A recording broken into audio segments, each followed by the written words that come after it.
Welcome to the NHL Wraparound podcast featuring Neil Smith, President General Manager of the 1994 Stanley Cup champion New York Rangers, and longtime ESPN NHL veteran Vic Morren. Together, they share no-nonsense opinions on news and issues around the National Hockey League.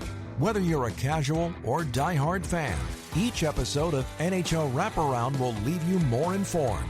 Now, here's your hosts, Neil and Vic.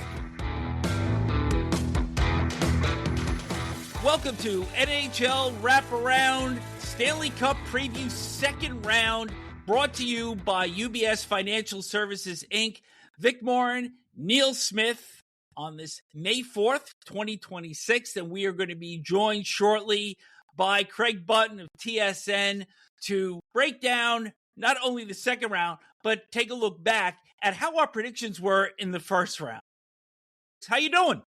A little bit down about Tampa Bay's game. I've never seen a team outplay another team more and end up losing. It was amazing. It really was. And shortly, we're going to have Craig, who has been working on the playoffs with us for the last couple of seasons now, break everything down. But first, we're going to hit 3 things you need to pay attention to, and we're going to address all of these again at some point during the course of the show. But there is a theme here, Neil, and that is defying logic, because when you look at the first round series, the lower seeds won 4 of the 8. Philadelphia, Montreal, Minnesota, and Anaheim, at the expense of Pittsburgh, Tampa, as you just mentioned, Dallas, and Edmonton. It's really incredible, and it just goes to show you how hard this stuff is to predict, how close the league is in competitiveness. Just mind-blowing on so many levels with so many teams. So as we head to item number 2 here, and you just mentioned Tampa Bay falling to Montreal in a 2-1 win for the Canadiens down in Tampa. Alex Newhook, the only Montreal player with a Stanley Cup ring, he won that with Colorado back in 2022. He swats a shot out of midair. It was a carom off the end boards, and how many have we seen during the course of this first round where pucks come back in off the end boards and a play is made that results in a goal? He swats it backhanded out of midair off the rear end of Andrei Vasilevsky, who was just a victim of bad luck on this night.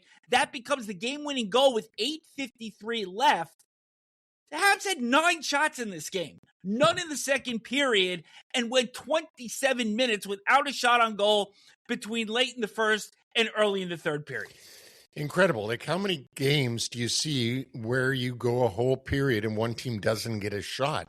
Well, Montreal didn't have a shot at all in the second period. 4 shots in the first, 0 in the second, 5 in the third, and yet 2 of those 9 ended up in the net. Was it because the Vasilevsky was bad? Not at all.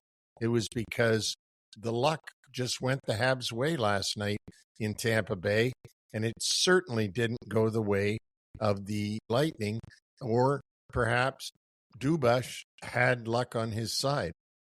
The 2 goals that beat Vasilevsky, we just mentioned the game winner, and the first one was a Nick Suzuki tip of a Kaden Guhle shot that went off the skate of J.J. Moser.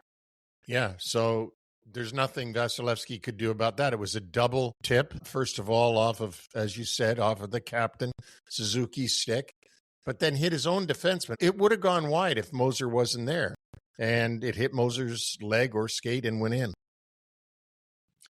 For Tampa Bay, 4th consecutive year that they have gone out in the opening round. Item number 3, let's defy some more logic.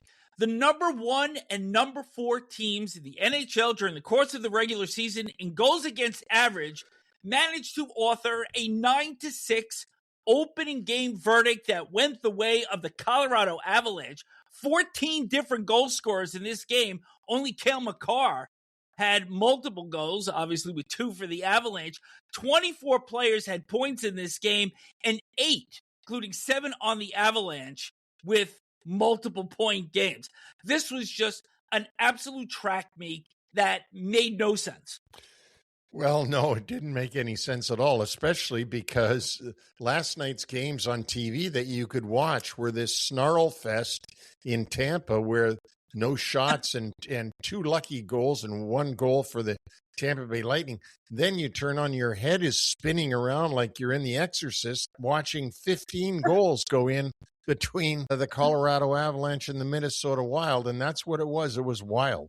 Well, let's continue the fun and bring in Craig Button. Well, now it's certainly my pleasure again to bring back Craig Button for, what is this, the third or fourth time to do predictions of the playoffs. We did it last year, had a lot of fun. We're doing it again this year.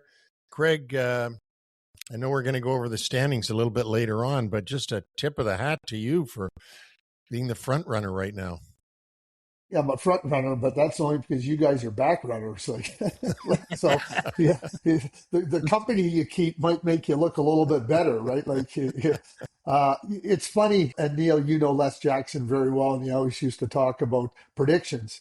He said, well, you can only be one of two things, right or wrong. So I guess I was a little bit more right. And, people say to me, oh, how stupid can you be? Well, I can be really stupid. Well, how can you do that? Well, if I knew, I'd be going to Vegas and putting all my money on the 8 teams that everybody else knew that they had right. And I mean, we're looking at it, trying to make a prediction, and some are close and some are really wrong. Like my Carolina-Ottawa one. Ooh. And that's not all, but we're going to get to that towards the end of the segment with you. And Neil and I opened the show. We were talking about how that first round defied logic in so many different ways, with only 4 of the 8 upper seeds actually advancing. And as we start the second round, obviously 2 of the 4 series have already started, but as we make our predictions on those, we've already disclosed those to each other. So for the listeners out there, there's no cheating involved. And one of those 2 series, Carolina and Philadelphia, number 1 and 3 in the Metro. It's their first ever playoff meeting. All 4 games during their regular season meetings went beyond 60 minutes, but you really couldn't tell that in game 1 of this series. An easy 3-0 win for the Hurricanes. But questions that I have for you guys as we look towards game 2, I think we'll see a better effort from Philadelphia. Are there any problems that the Flyers could cause the Hurricanes that the Senators could not? Now, to that end also, the Flyers power play, which has been a bottom feeder for the last 5 years in the regular season. They were only 2 out of 21 in the playoffs thus far. That includes game 1.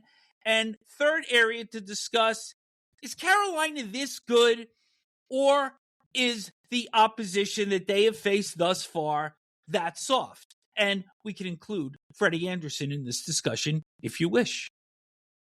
Neil. Well, to start off with just the basics of Carolina and Philadelphia, I think what we saw in the 3-0 game was a good indication of what we're going to see in the series. Philadelphia had to be a little bit tired, only 48 hours before they had to go into North Carolina and play against the Hurricanes. And the Hurricanes had a lot of time off and a lot of time to practice and get ready. Their coaches had a lot of time to study the Flyers. I give Philly a little bit of more credit than maybe you would think you would. They also didn't have Owen Tippett, and he's a big part of the team. So although I do believe Carolina is going to come out of this series ahead, I think that Philadelphia will put on a better push than they put on in game 1. Yeah, if we look back at the series against Ottawa, you can't question the Ottawa Senators' effort.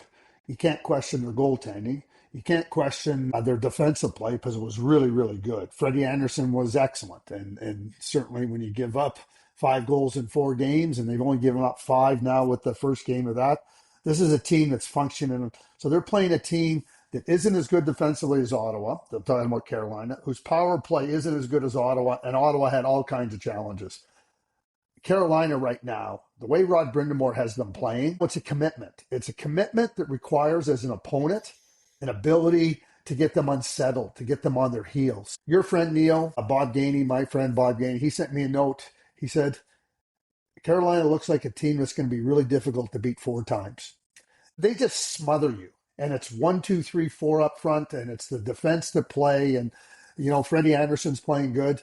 And hey, as good as Philadelphia showed to get into the playoffs into their first round, I think they got some real challenges to beat this Carolina team. Because now you got to beat them 4 times out of 6.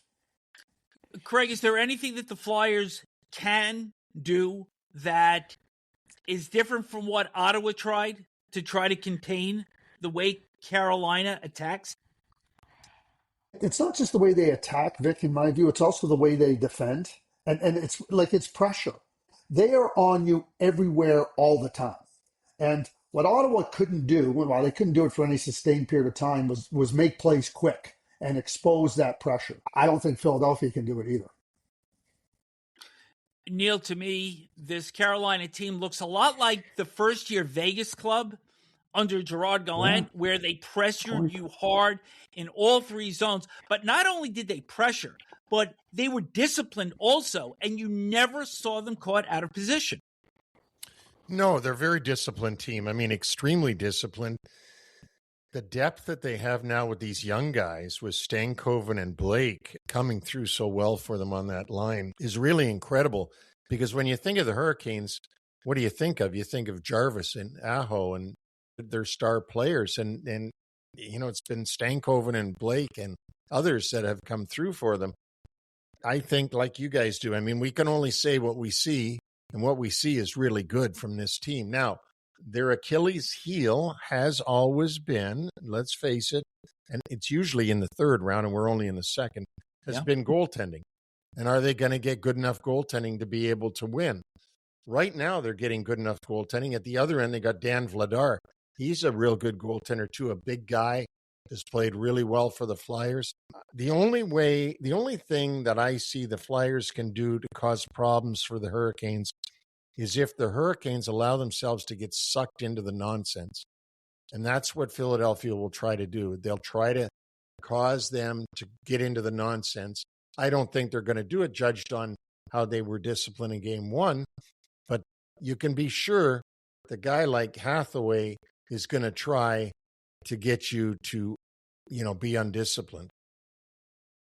Yeah, it's interesting. If we recall game 1, Carolina-Ottawa, Stahl and Kachuk fought right off the bat. Yeah. The Carolina Hurricanes are not going to back down. I think we know that they're a competitive group. And I think the Pittsburgh Penguins learned too late that they couldn't get drawn in to the antics, the nonsense, as Neil uses, and that benefited the Penguins. And I think Rod Brindamore will emphasize that with his group. I thought the heaviness of Ottawa, what appeared to be heaviness, could get to Carolina. They withstood it. And I think they can withstand it here. Good teams know who they are, and they know what they are. They don't try to be something they aren't. And I think that Pittsburgh got sucked into that. I don't think Carolina will get sucked into that. I think we all agree. And our picks, which were made for game 1, Craig and I have the Hurricanes in 6, and Neil has the Hurricanes in 5. So now let's move over to the Buffalo-Montreal series. Can I change mine to Neil's? Like I'm watching that first game and I'm going, geez, forget about beating Carolina 4 times. Can Philadelphia beat them once? Anyway, you go in and say in 6 because you have respect and everything, but geez, the Flyers are written tough, I think. Yeah, I might have changed mine to 4 if I'd been able to see the first game. As they say at the racetrack, all tickets are now valid once you leave the window. So our picks have been made, and we're going to live with them. And who knows, maybe Tippett comes back for game 2, and we feel a lot better about the picks that we made prior to the series starting. So let's hit Buffalo and Montreal. 8th playoff meeting between the clubs. Canadians have won 4 of them, the last coming in 1998 in the 2nd round, where the Sabres got a sweep. Both teams won 2 apiece during the course of their regular season meetings, both teams scoring 13 goals. These are the 5th and 7th most penalized teams in the NHL. They're pretty familiar with each other. Montreal comes into this series pretty battle-tested after contesting that opening round series with Tampa Bay over 99% of the total time played within a goal. And a couple of things to watch for with the Sabres here. They lost 2 out of 3 at home to the Bruins in the opening round and probably should have lost game 1 as well. And their power play against the Bruins just 1 for 24. And in goal, we know about Jakob Dobish for the Canadians, but does Lindy Ruff stick with Alex Lyon or go back to Ukko Pekka to start this series? Craig, floor is yours.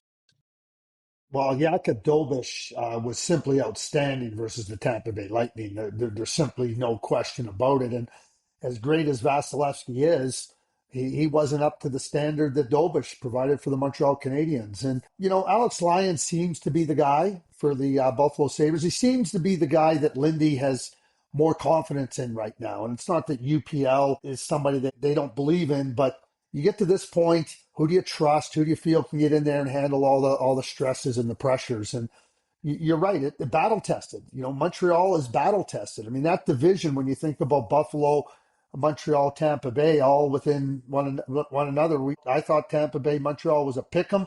I picked Tampa Bay. You lose by 1. You give up 9 shots in game 7 and you lose on 2 bounces. You think about the randomness of hockey at times. I mean, it was on display in that game 7.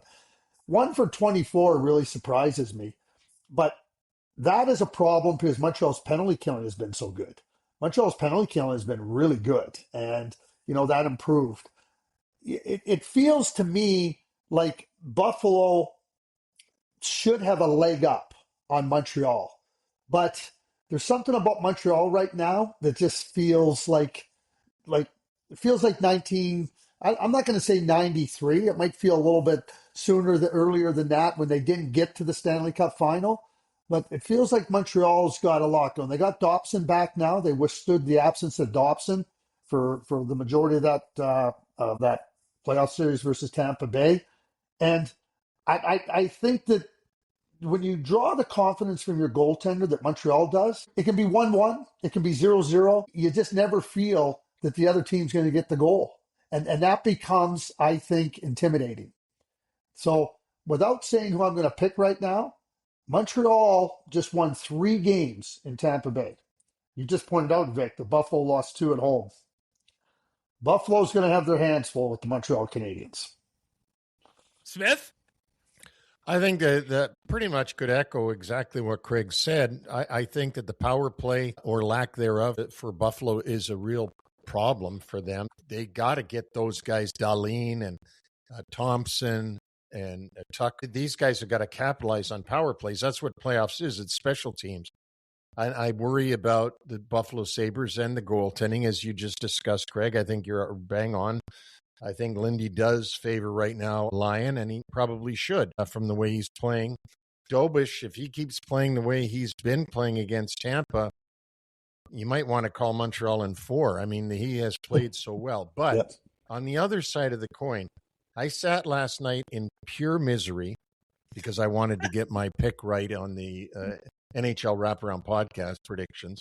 I sat in pure misery watching 29 shots of Tampa Bay being stopped by Dobish, and Montreal's only able to get 9 shots on goal, 4 in the first period, none in the second, 5 in the third. Now I'm thinking, that's not going to work many nights. I mean, they get 2 pinball goals that went in. I mean, completely lucky goals for Montreal. Give them credit at the other end, but boy, their offense, they didn't have any offense at all. And so that's the part that I worry about Montreal is if the Sabres offense can get going, and they have great offense, boy, I don't know how Montreal keeps up with that because they're dynamic. So I think it's a close series. I think Montreal's not going to go down easy. No way about it.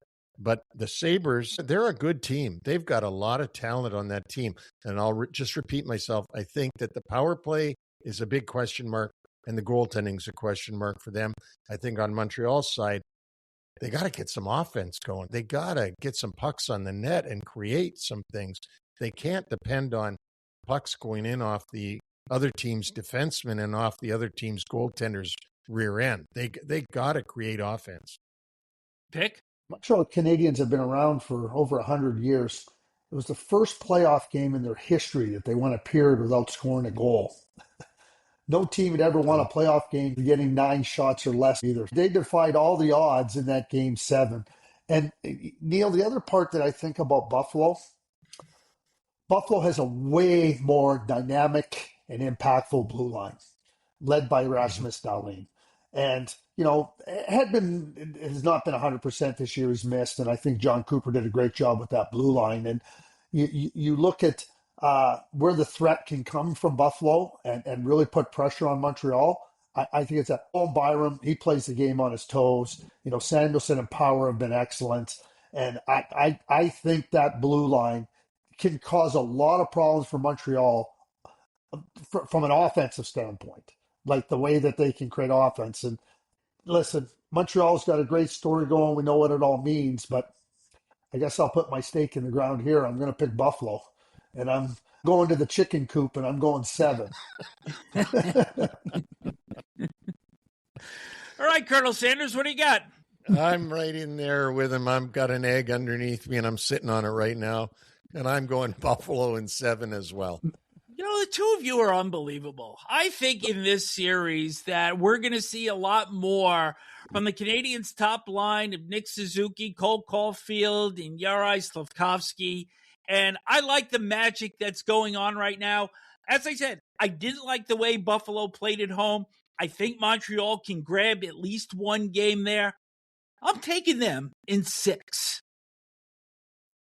Wow. Okay, Vic, that's good. It's not the pick. I'm more impressed by you going 6 and, deciding that chicken isn't going to be your main meal. No, it is not. I'm off the squab for now. So with that, it takes care of the Eastern Conference Series. And before we head to the West, a little bit of news coming over the weekend that the Maple Leafs have hired John Chayka as their new general manager and former star and Hall of Famer Matt Sundin as the senior executive advisor of hockey operations. Craig, I know how you felt about Sonny Mehta becoming the GM in New Jersey, so I'm stepping back, and I'm going to let you start this with Neil. Well, Sonny Mehta, keep in mind, Sonny Mehta had worked in the NHL and had worked in a very successful organization. He brings a different skill set, and I think the biggest thing is recognizing what your skill set is and surround yourself with people that can support yourself. And I think that, Sonny saw that in Florida. I'll be straightforward. This is a confounding hiring for the Toronto Maple Leafs. Storied franchise. John Chayka has no record of accomplishment. None. 0. Matt Sundin hasn't been involved in hockey. We know he's a Hall of Fame player, a beloved Toronto Maple Leaf. He hasn't been involved in the game. And so now you got somebody that hasn't been involved in the game that's going to come in and advise somebody that's had no record of accomplishment. You can sit there. Keith Pelly went through a process. He's got objectives he feels that have to be met. Bottom line is he feels these people can do it. They'll be judged on that. But it's confounding to think that the Toronto Maple Leafs, that this is the best that they could do. It's confounding. I don't know what else to say. Perplexing. Maybe that's another word. Let's go back to the beginning of this debacle. You get Ed Rogers, who owns the Toronto Maple Leafs and everything else in Toronto, who decides, he wakes up one morning and decides, I'm going to hire Keith Pelly to run all the sports teams because he's got so much experience in this area, having run a television network. And you're like, what? So now Keith Pelly comes in and starts right from the beginning to do everything the wrong way in hockey. Befriends Craig Berube and starts, using his nickname in public, the Chief. I met with Chief today. Had dinner with Chief last night. We all know you don't do that. Once the guy above the GM starts having dinner with the coach, game over. So then he goes and starts having meetings with his staff, the Toronto Maple Leafs staff. Brad Treliving, the GM at the time, calls him and says, look, I've been around a long time. You're meeting with my staff individually. Let's get this over with. If you're going to do it, just do it. Let's get this done and, let me go, because it's a sure indication you're done when this guy's meeting with the guys under you. And so this is who you've got now assigned to pick who should replace basically Brendan Shanahan, who he never replaced this season. I guess he thought he could because of all the experience he's had in the NHL. So now he decides to go and get a beloved hero, Matt Sundin, who deserves all that love, by the way, in Toronto, was a fantastic Toronto Maple Leaf, but hasn't really been in hockey. And you should be in the NHL to do well in the NHL or have some experience in the NHL. Matt's has none. And then you get John Chaika. This is the most mind-boggling, who has never had a scintilla of success anywhere. And you decide that the guy that was suspended by the commissioner for things that he shouldn't have been doing as the GM of Phoenix Coyotes, then he leaves on his own from the Phoenix Coyotes, stays out of the league for 5 years. But this is the guy who should be the GM of the Toronto Maple Leafs. One of the crown jewels of the National Hockey League is the Toronto Maple Leafs. So this is the decision you've made. Craig, you can use any word you want on this, but I'd say the main two words you should use, one starts with an F and one starts with a U. That's how bad it is. It's just you've put a guy in place to pick hockey people who has no clue what hockey people are. Nothing. He doesn't know jack. You know what? So, I mean, it's just horrible. It's too bad for the people of Toronto, the great fans of the Toronto Maple Leafs. Craig, you and I watched those poor people go to Maple Leaf Gardens year after year, spend their money, buy tickets while Harold Ballard sat in that box on the end there and just screwed up everything. Lived upstairs in Maple Leaf Gardens. If you remember, he'd sit with King Clancy at every game right at the end of the building. And I mean, the Ballard era was one of the worst in hockey's history. And I have a feeling that this is going to give it a run for its money. Yeah, and that's where we're going to have to be very, very astute. Maybe astute is the wrong word, but the full judge is in here now. Like somebody goes in that's accomplished, that makes a mistake, you might be a little bit more forgiving. Not here. It's full on, show me what you got. And, this idea that, oh, you're the Toronto Maple Leafs and whatever, no. You went down this path and you will be judged accordingly. Neil, it's funny when you talked about when the president or somebody starts talking to the coach. I'll tell you a funny story. I was in Calgary. I was the manager, and the writing was on the wall for me too. But I go down to Daryl Sutter before a game. I'm flying out that night to go to some managers meetings, and Daryl goes, Ken King wants me to meet with the owners tonight after the game at La Chaumière, a French restaurant. He goes, what's that all about? I said, he's going to ask you to be the GM, Daryl. Daryl looks at me and goes, what? He goes, he's going to ask you to be the GM. And he goes, that's not the deal, Craig. When I came in here, that wasn't the deal. I said, Daryl, you go and listen. You decide, right? At the end of the day, I think the writing's on the wall for me. You get to decide if you want to work for another GM or you want to be the GM. We all know what happened. Wow. But that's how teams are mismanaged upstairs. Yep. Craig, you've seen it a million times. I've seen it a million times. Yep. You're in trouble when the people below you can get to the people above you. If the people above you let the people below you get to them, you're done. Yeah, and Craig Berube's a respectful guy. Daryl Sutter's a respectful guy. There was no underhandedness here going on with Daryl, and there's none with Craig Berube. I can speak to those two people and their character and their integrity of the nth degree. It's the people above them that need to be questioned. Yeah, absolutely. When the guy that runs MLSE says, let's have dinner tonight, you can't say, well, I got to check with Brad. The mistake has been made. You got to go. You can't blame Berube for having a breakfast, lunch, or dinner with Pelly. You got to blame Pelly. And he cut the legs out from Brad Treliving. But anyway, let's see how this goes. One of the first decisions they're going to have to make is whether Craig Berube stays or goes. How do they make that judgment?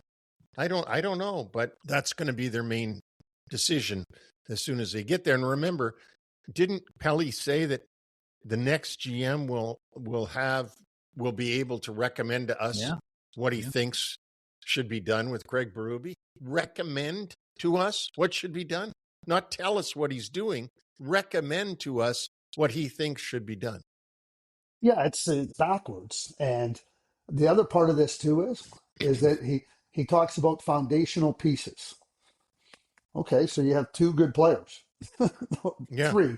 I'll throw Matthew Nyes in there, and I'm not trying to throw anybody under the bus. When we talk about foundational players, obviously Matthews, Nylander, and Matthew Nyes falls into a category below them. And you're going to win with three players? Like, great. Auston Matthews has a big say in this too. Auston Matthews has a big say in saying, is this something I want to sign up for? I'm not casting aspersions on Auston Matthews. We just heard from Leon Draisaitl and Connor McDavid in Edmonton. They were crystal clear to management and ownership about what matters. And Auston Matthews is a winner. He wants to win. You've got to try to convince players that this is a right place for you. So there's a lot there. I will be very clear, being in the media, I'm open-minded, I'm fair, I'm balanced. There will be no rose-colored glasses with any assessment of the Toronto Maple Leafs under this regime. They'll get their flowers when they deserve them, and they'll get their thorns when they deserve them as well. And I'll be shocked if they're getting many flowers. I am just thrilled that I was smart enough to step back and let you two have your words on this, because it was just outstanding to listen to. So with that, just a reminder that this is NHL Wraparound, brought to you by UBS Financial Services, Inc. Let's head over to the Western Conference, and Game 1 was played on Sunday between the Colorado Avalanche and the Minnesota Wild. And I know that, Craig, you thought 15 goals were going up in this game between the number 4 and the number 1 defenses in the NHL. This was a track meet. I mean, I think every piece of rationale of tight checking and fighting for every inch of ice, it totally went out the door. I turned on Minnesota and Colorado, and I got Edmonton, Anaheim.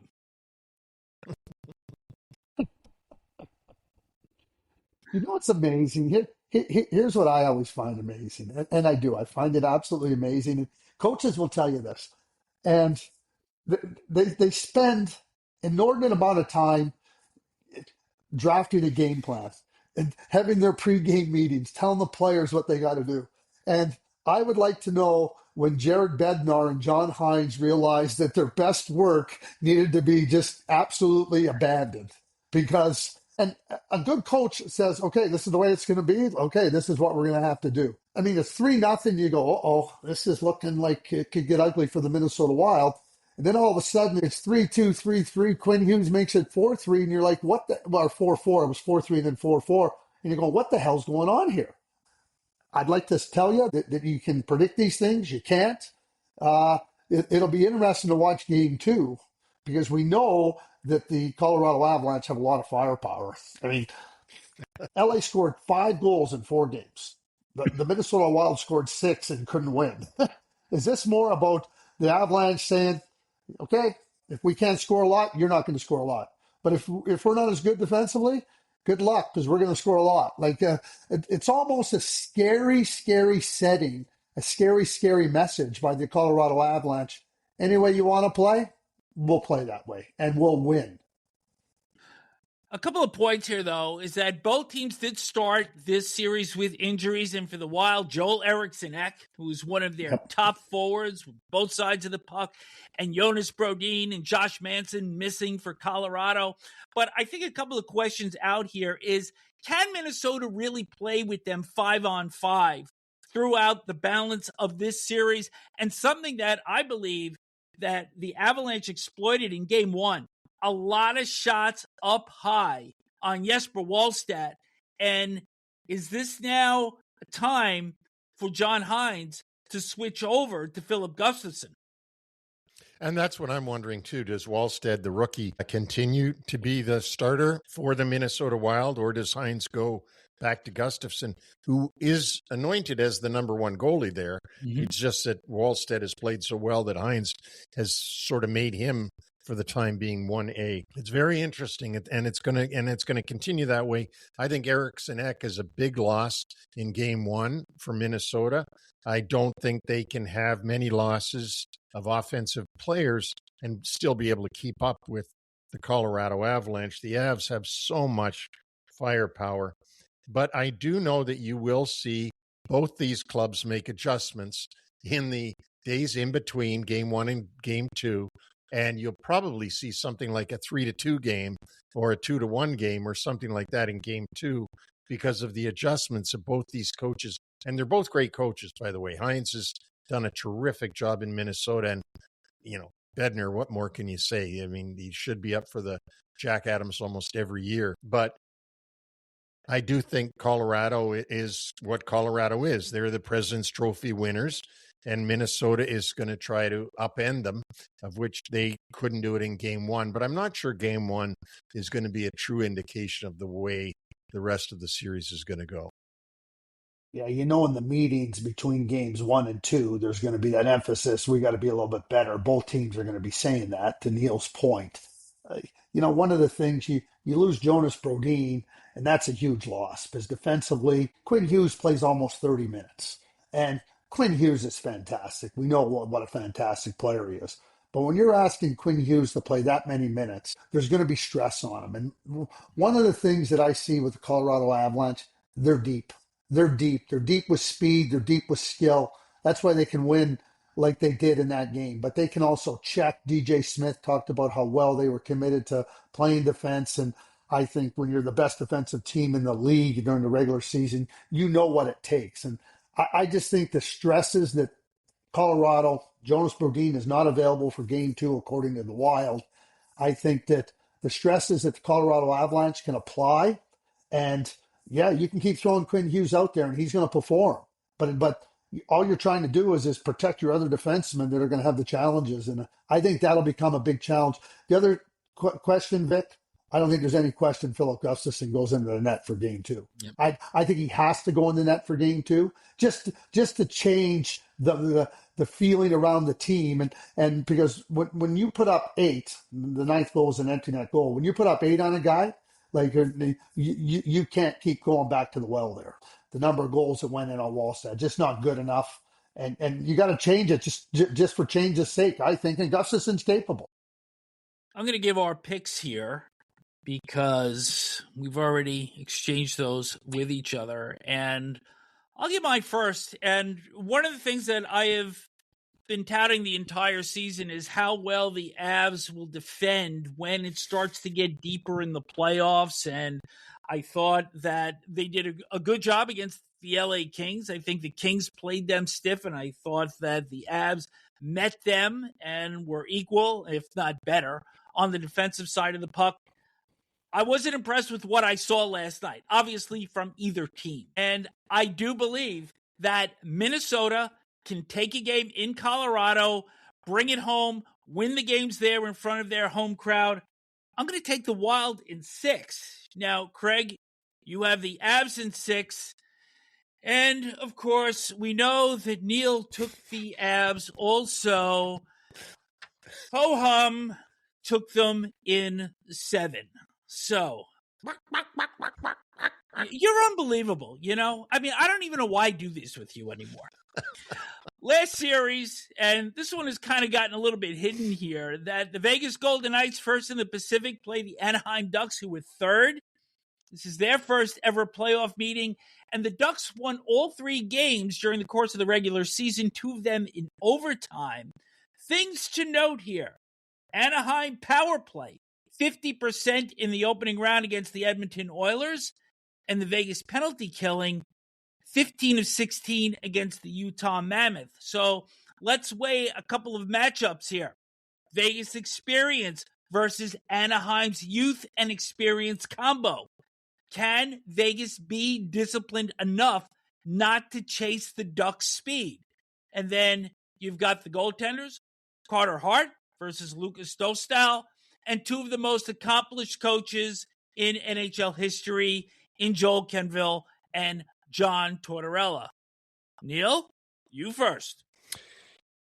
if you had told me that one of the series started with a 9-6 game, I probably would have said, oh, that must be Vegas and Anaheim.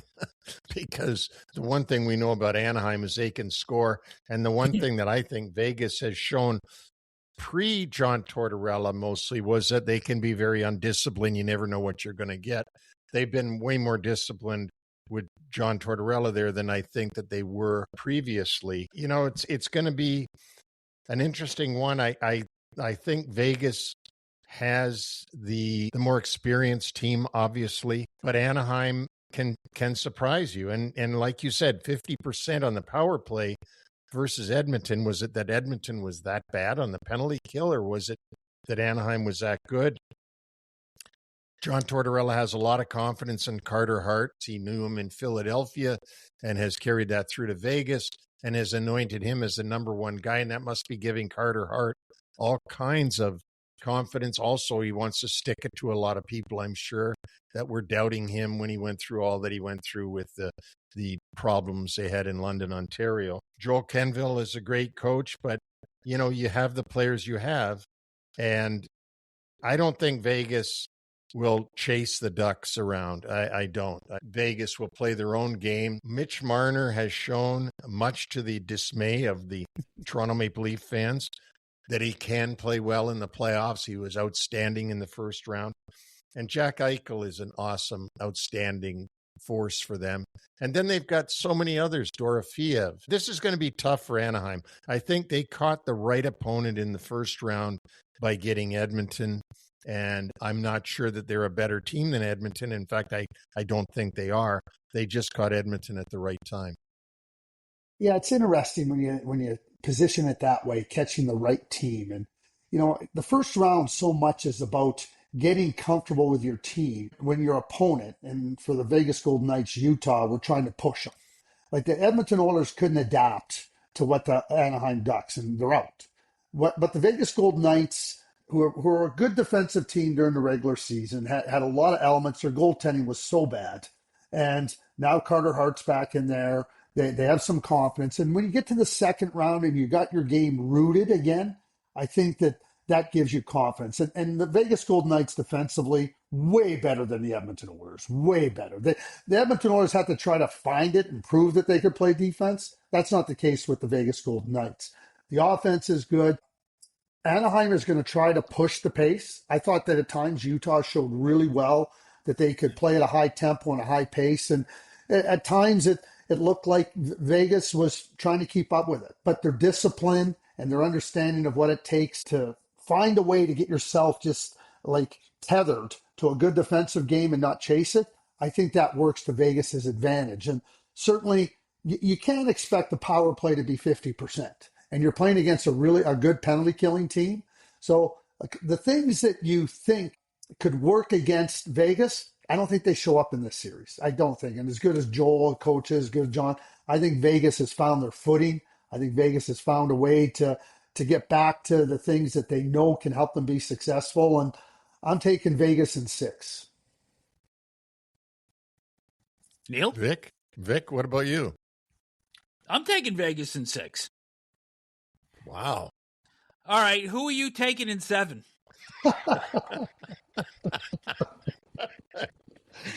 I'll take Vegas in 7. Of course you are. Vic, do you remember the Seinfeld episode when Kramer's sitting right next to that chicken restaurant, right? And he can't come out, and the eyes are like he can't. That's Neil now. He's like he comes out. Henny Rogers Roasters Smith. Yeah. You know what, guys? I did that mostly for the hilarity of doing it. And if you want me to, I could go Vegas in 5. I mean, I think Vegas is going to win, but I've already said 7. That's on the record, so I better stick with it. And you don't have to, Neil. You know what? I knew you were going to say 7 just for the context of humor. Yeah. Just not sure how humored we are anymore. So as we go off the series now, just a couple more bullet points to hit before we let Craig go. And, we had talked about the first round of the playoffs and, kind of lamenting the fact that, as many hockey fans have, that Dallas and Minnesota had to play in that first round. And of course, we didn't know, or we did know, that series was going to take place from January. And when you look at the 8 first round series, how they fell out, if this had been a 1-versus-8 setup, there was only one series that would have played out in both scenarios, and that would have been the Kings and Avalanche. Yes, absolutely, because the Avalanche was the best team in the West, and the Kings snuck into the second wildcard spot, and the rest would have changed. And I did do what the matchups would have been if we would have gone 1-8, 2-7, 3-6, 4-5.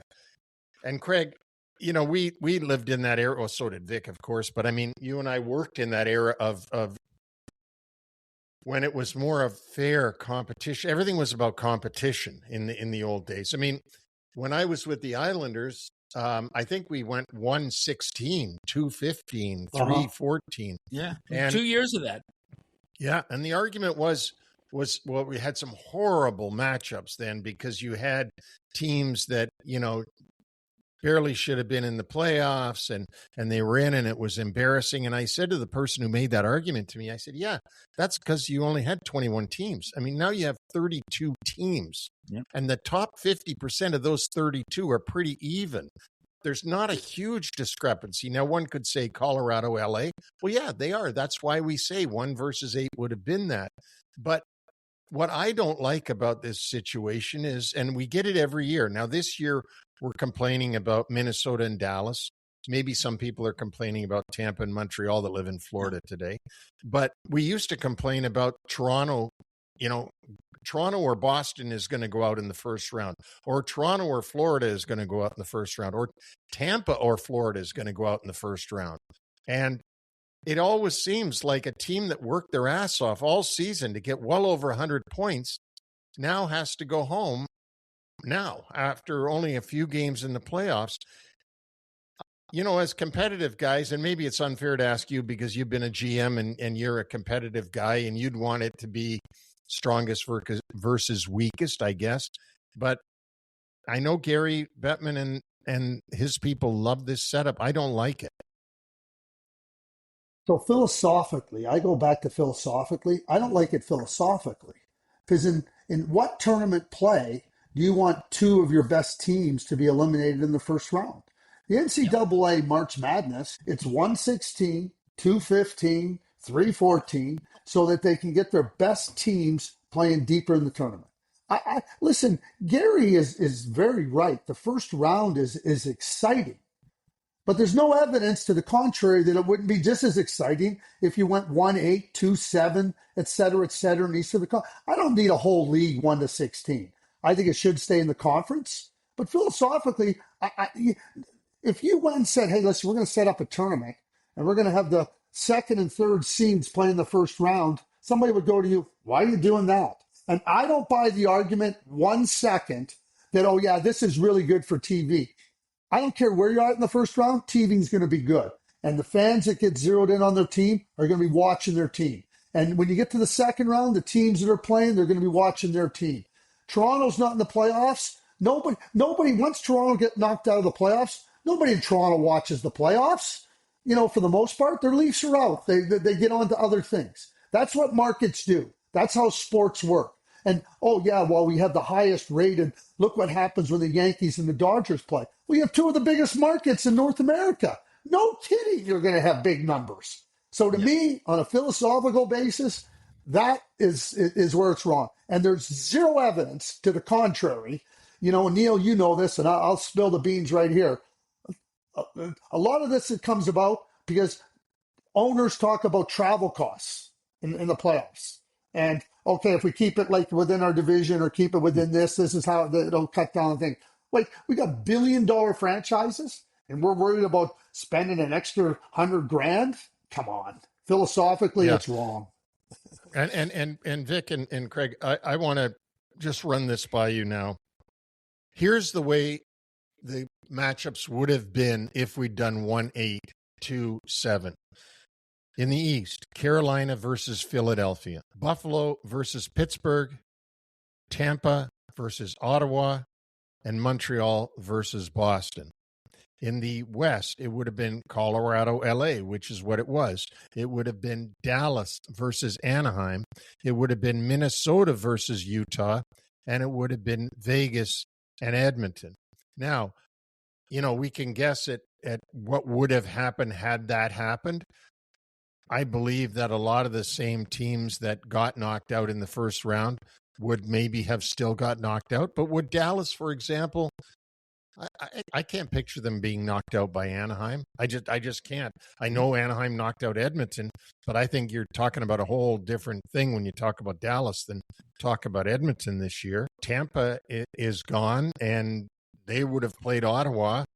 I think Tampa would have probably beat Ottawa and would still be in. Montreal would still be in as well, perhaps, had it been 1-8. Last point I'll make on this was, yes, I know that Gary says, because he's been quoted as saying this, we have the best first round of any league. And I think he's right, to the sacrifice of the second and third round, because the second and third round aren't that great. You're not going to have the matchups. You're not going to have the teams still in there that you should have. We'll see what happens with this round now with Anaheim. But, I mean, would you rather have Dallas in or Anaheim in for, the best teams? And the other thing is, you watch this thing for 6.5 months. Okay. We watch it very closely for 6.5 months. Within 2 weeks, the stuff that we think should happen because of what we've seen for 6 months goes out the window, right? Dallas stars are out. Glenn Gulletson, can he do what Peter DeBoer couldn't do? Will Ottinger play better for him? What will happen? Oh, they got to play the third best team in almost the league. Oh, well, Dallas went out early because of that. Anyway, you get my point. Well, can I add this too, Vic? I just want to add this to Neil's point. You're telling me Montreal-Boston in the first round wouldn't be a great matchup? You're telling me Edmonton-Vegas in the first round wouldn't be a great matchup? Like, there's no way, again. And so I believe in the philosophical system of you want your best teams to, number one, be rewarded for regular season. Because if you want your regular season to matter, then there has to be rewards for your best teams. And that's number one. Thank you. And then number two, you want your best teams deeper in the playoffs. If we're talking about competition. So that's the way and so we go to 1-8. Montreal, Boston, are you kidding me? Like it would be listen, bananas. Vegas and Edmonton. Your best teams have earned the easiest path. If they blow it, they blow it. But they deserve the easiest path. Well said, Neil. So, Neil, why don't you go over the first round series prediction picks quickly, now that we're all sitting here licking our wounds? Of who picked who in the first round? Yeah. I'm not sure that I have it here. I do have the standings, which, to remind everybody, the way we do this is if you pick the winner of the series, you get 10 points.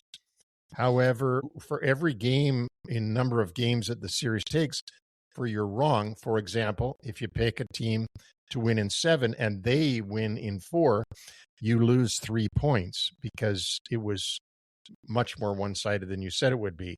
Conversely, if you say a team will win in 4 and that same team wins in 7, you lose 3 points. So having said that, after the first round, the standings are Craig Button with 47 points, Vic Morren with 38 points, and Charlie Chicken with 35 points down in the chicken coop. And we should also add that if you pick a series wrong, then there's no points. Oh, 0 points. Even, right. And all of us, by the way, with the Tampa Montreal series, came out of it with a goose egg. Yes, we did. So, Craig, before we let you go, I went back and I listened to some of our other predictions from the opening round, and I have kind of a best and worst. So do you want to hear yours first? Do you want to hear Neil's first? Do you want to hear mine first? Vic, you're the one, you're at the controls. So I would say you get to decide what order you want to go in. All right. I think I'm going to build a crescendo here. I'm going to start with Neil. And he had his breakout performers, turns out, is what I pulled from. And on the plus side, you said Mitch Marner. And specifically, I like the way he plays behind Jack Eichel. And sure enough, Eichel led the Golden Knights in the first round with 9 points, Marner with 7, and was outstanding in that clinching game.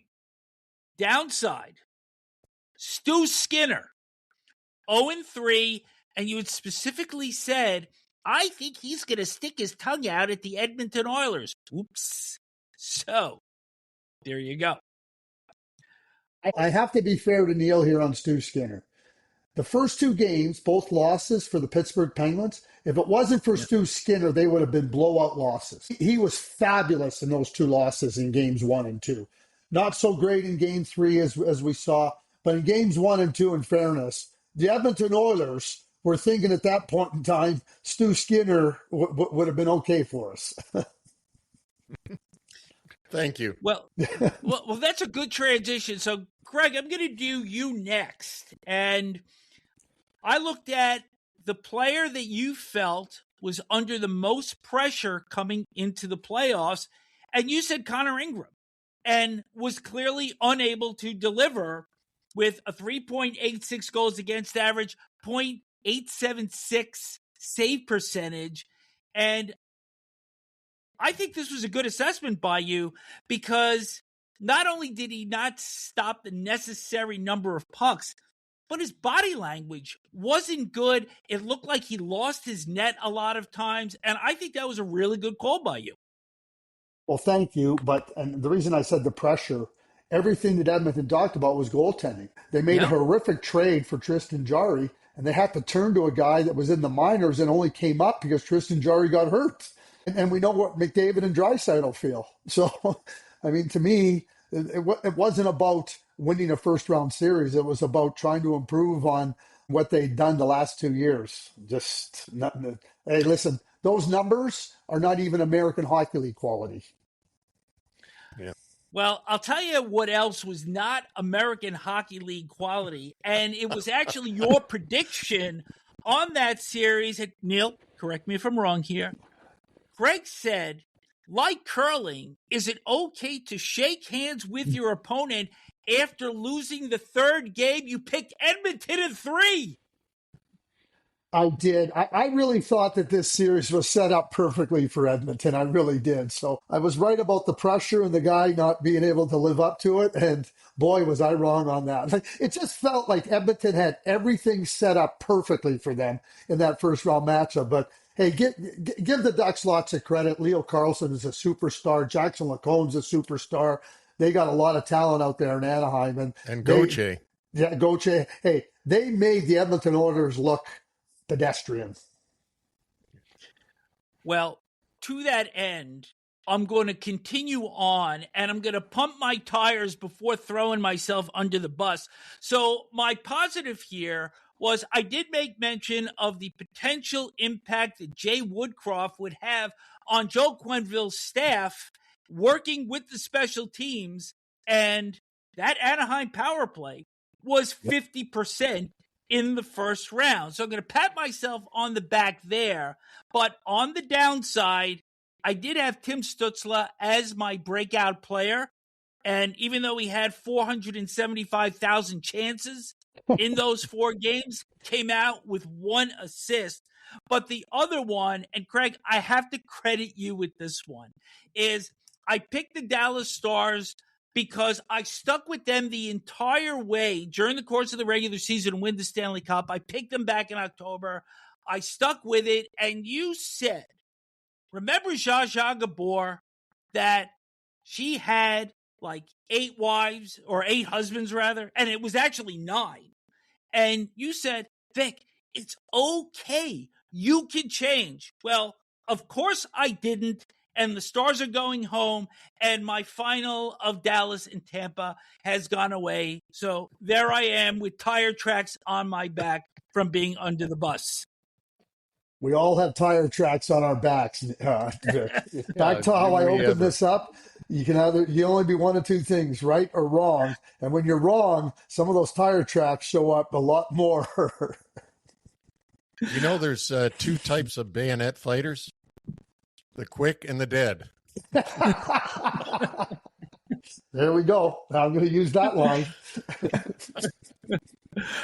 Well, with that, we always win when we have you on, Craig. Thanks so much for joining us for the second round preview and also, quite frankly, some other topics that we had fun discussing. So we look forward to having you back for round number 3. Oh, I'll be ready and raring to go, and hopefully I get some of those tire marks washed off my body, and we don't have to recap Well, some of that. You are in first place, Craig. You can, you can go ahead and pump your chest out over that. You're in first place. There's a lot of hockey to be played. We'll see you for the conference finals. Thanks again. Did you have fun? Oh, that's a blast. That's a blast. I just wish I'd done better in the first round. 4 for 8 is no way to go through college, son. 4 for 8 is no way to go through college, son. Yeah. So Craig was 5 for 8, by the way, for those of you keeping score at home, which I'm sure you all are.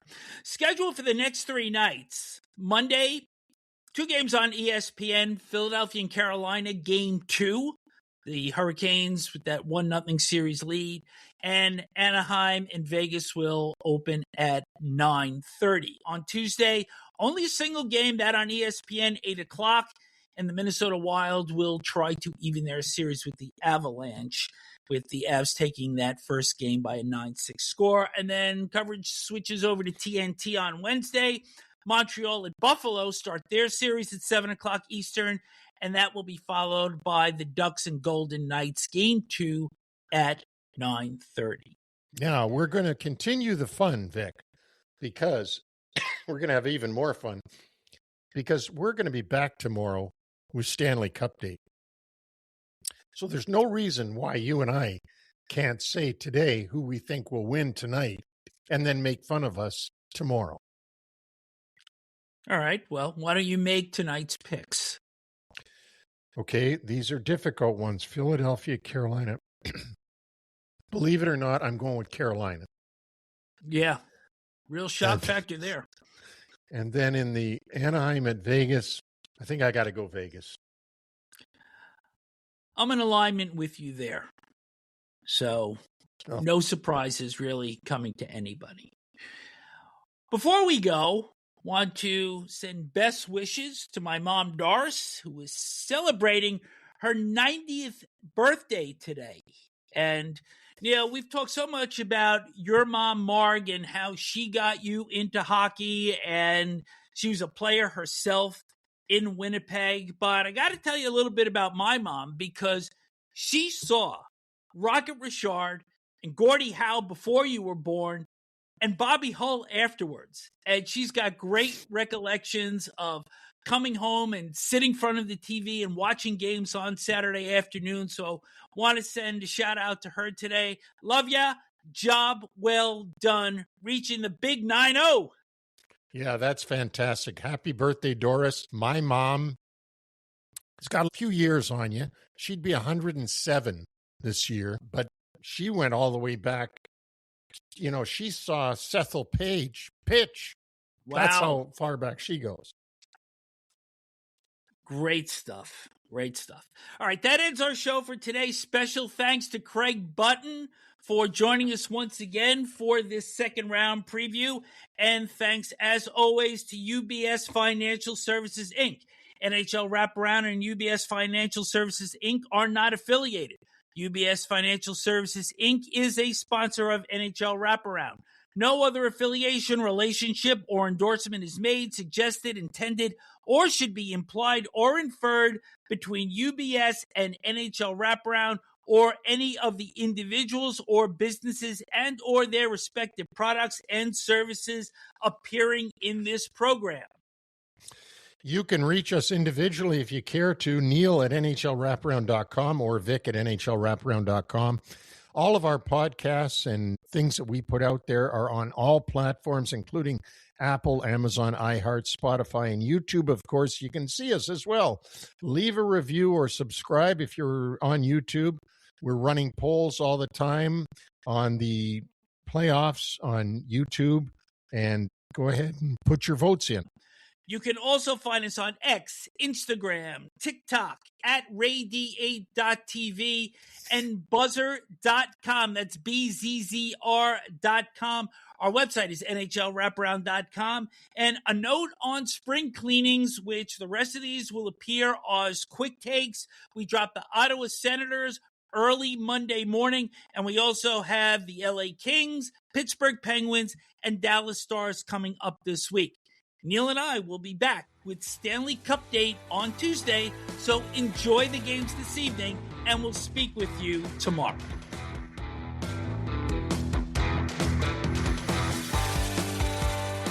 Thanks for joining us on the NHL Wraparound Podcast. Don't forget to subscribe to stay up to date on all the NHL action.